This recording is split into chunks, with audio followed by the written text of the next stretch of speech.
James, I think most people assume that this spring felt a little bit different for you guys after the run to the college football playoff with a couple of wins in the postseason as well. How accurate is that, or did it feel like a normal spring ball session? Yeah, I would say really a normal spring ball session for the most part. I mean, obviously we gained some experience in the postseason and had some success. And I think there's value in that, right? Experience matters. But we've been a pretty high-level program now for a number of years, but your point is a fair one. I mean, having that experience and not just the guys that played, but even we had 12 freshmen that graduated early that showed up on campus and went to the Fiesta Bowl. They're like, this is easy. Like, we just show up and go to the Fiesta every year. Bowl. Yeah. So there's value in it, and that experience, I think, is going to help us moving forward. But it's pretty much business as usual. How do you describe that experience and getting to play in those venues on that stage and to see what the college football playoff was all about? Yeah, I think obviously when you have a staff and a roster that now has experienced that and understand, like, play a big game and boom, you got to bounce back and get ready as soon as possible, mentally, physically, emotionally, for this next opponent. And a bigger opponent based on rankings and things like that. This is not a bowl trip.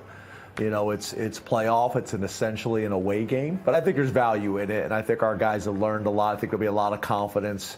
Hopefully we're in that position again this year. I thought it was fascinating to hear Drew, after the year ended, saying exactly that. I need to learn from this. I will. I'm going to be back, and I'm going to be even better. For a guy who's won a lot of games in his career already, my estimation takes probably an unfair amount of criticism, which he understands and you understand comes with the position. How does he deal with it? How does he kind of get to the point next year where he has publicly stated he wants to be? I think there's an aspect of playing quarterback. And as much as maybe a guy like Sean Clifford and his family explains what it's like to be the starting quarterback at Penn State, you still have to experience it. The good thing for him and for us is he's gotten better every single year, in terms of understanding the offense, in terms of managing games, in terms of his athleticism. He's gotten better every year. So we expect he's going to take another significant step this year. That'll put him and us in a very favorable position. I think one other thing that puts you guys in a favorable position is your best players are deciding to stay. In this day and age of the transfer portal, where a lot of schools can offer guys like Drew or your outstanding running backs who continue to return, other players, name them, they could go elsewhere, but they're not. What does that say about your program? How proud are you that that's the case? Yeah, I'm very proud, but I also think they recognize, we're a program. We don't live in the portal. We're not against the portal. We're going to take 4 to 6 kids a year, depending on the year. But we're going to invest in our own. We're going to invest in the retention of our own roster. And I think there's also an aspect that those guys see the value of that, right? Like, I'm at the draft this year. I'm really proud. We have 2 guys again drafted in the first round in back-to-back years. And both of those guys were recruited to Penn State, stayed and were developed at Penn State the entire time. When your team can see that, it's a win-win for everybody. Tyler Warren got to that spot a year last year that was really kind of hard to describe because nobody at that position had ever done before what he was able to do. And I know your tight end room has become something of an NFL pipeline before Tyler as well, but he's just not a guy that you simply replace. So how, if at all, does that affect schematically what you do offensively? The way I always look at things is from a positive perspective, and we may not have that one guy right now, and you never know as the season develops, we may, but instead of them worrying about how do we stop Tyler Warren and he's still going to have 12 catches for 150 yards and 2 touchdowns, now hopefully we'll be in a situation where distributing the ball more. There's wide receivers that they're worried about. There's tight ends they're worried about. There's running backs that we continue to get more involved in the passing game.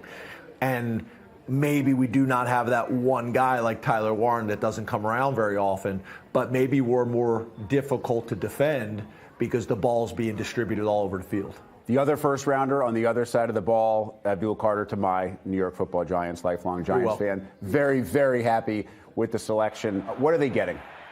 A very driven, very motivated, very focused kind of a no-nonsense type of guy. And I think he's going to come in there and compete from day one and have very, very high expectations from day one.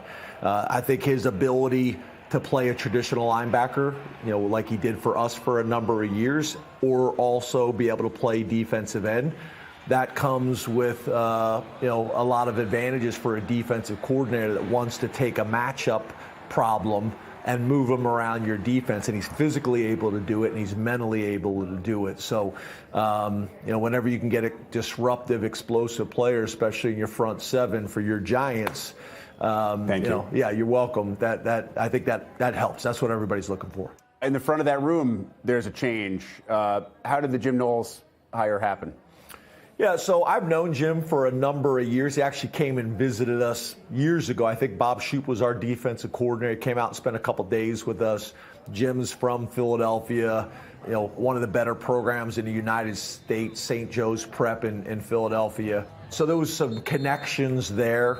Obviously tracked what he was able to do at Duke, tracked what he was able to do at Oklahoma State. Actually, we were in conversations when he went to Ohio State the first time after winning the national championship. We had an opportunity to have a conversation. The challenge at that time is Penn State needs a defense coordinator, Notre Dame needs a defense coordinator, Oklahoma needs a defense coordinator, and Ohio State's trying to keep their defense coordinator.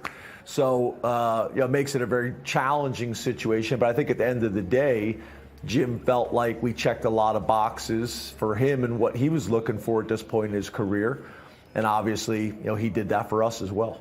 Schedule-wise, you have a unique schedule this year because you have Oregon and UCLA, but you don't play Michigan, you don't play Maryland, which had become a little bit of a heated rival in the past few years.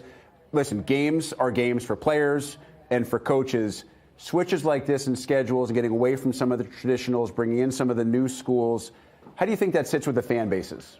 So are you talking about Nevada? Because that's our first game. I mean, we never even mentioned. I knew you were going to go there. Nevada. But I get your point. Yeah, I think obviously we're used to playing certain teams, especially when we had divisions, right? But I think everybody understands there's some changes that come with that.